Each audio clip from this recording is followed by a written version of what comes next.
तो इससे साफ हो गया कि जो एक आरोप लगातार लगा रहे हैं एसआईआर को लेकर के, चाहे वो राहुल गांधी हों और चाहे विपक्ष के लोग हैं, उन्हें कम से कम इस बात को सोचना चाहिए कि जैसा गृहमंत्री अमित शाह जी ने कहा कि 5 बार एसआईआर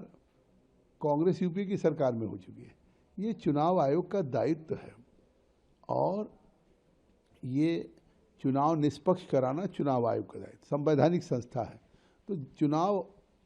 निष्पक्ष हो उसके लिए जब तक मतदाता सूची शुद्ध नहीं होगी, ट्रांसपेरेंट नहीं होगी और निष्पक्ष नहीं होगी तब तक। और आज अगर उन 6 राज्यों में एसआईआर के लिए वो टाइमलाइन को चुनाव आयोग ने बढ़ाने का फैसला किया है, तो इससे साफ है कि एक एक घर बीएलओ जा कर के और एक एक लोगों को जो 18 साल के हो चुके हों वो मतदाता बनने से रह न जाएं,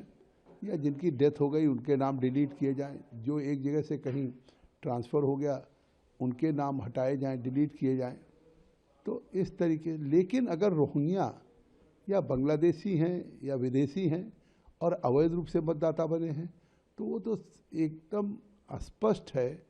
कि इस देश के भाग्य का फैसला कोई अवैध रूप से विदेशी व्यक्ति नहीं करेगा। तो ऐसे लोगों को डिटेक्ट किया जा रहा है और उनके नाम को डिलीट किया जाएगा, फिर उनको डिपोर्ट किया जाएगा देश से।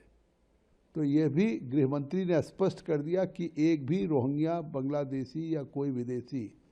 जो अवैध रूप से यहाँ रह रहा है उसको डिटेक्ट, डिलीट और डिपोर्ट करने की कार्रवाई होगी। जैसे कि मैं सो रहा हूँ तो पिताजी को जगाना है मुझे, तो वो डायरेक्ट उठाने के बजाय, और हिंसा की परंपरा मेरे यहाँ नहीं थी सौभाग्य से, तो वो क्या करते थे कि उस कमरे में आ जाएंगे या बाहर से गुजरेंगे और चौपाई बोलेंगे, प्रात काल उठ के रघुनाथा मात पिता गुरु नावई माता। कभी कभी मैं गुस्से में उठ करके अरे पापा, तो चरण स्पर्श किया और सो गया। मैंने कहा अब मत उठाना।